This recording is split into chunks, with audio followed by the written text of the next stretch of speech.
గౌతమ్ అయితే వసుంధర ఇంటికి వచ్చి వసుంధర అంటూ గట్టిగా అరుస్తూ ఉంటాడు. అది విని వసుంధర అలాగే మాలిని కిందకు వచ్చి చూస్తారు.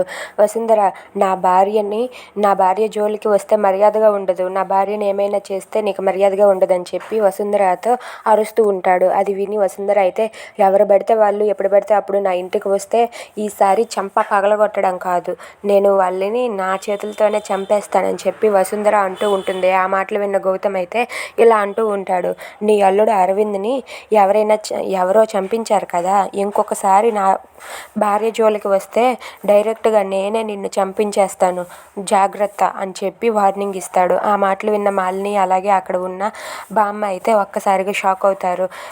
ఇక వసుంధర కూడా ఏంట్రా నువ్వు చంపించేది, నేనే నీ భార్యని చంపించేస్తాను అని చెప్పి అంటూ ఉంటుంది. ఇదంతా వింటున్న మాలిని అయితే గౌతమ్ ఏం మాట్లాడుతున్నావు అని చెప్పి అంటూ ఉంటుంది. ఇక వసుంధర అయితే ఇంకొకసారి మా ఇంటికి రా నీకు చెప్తాను అని చెప్పి వసుంధర అయితే గౌతమ్ మీద అరుస్తూ ఉంటుంది. Thanks for watching friends, please subscribe our channel. Thank you.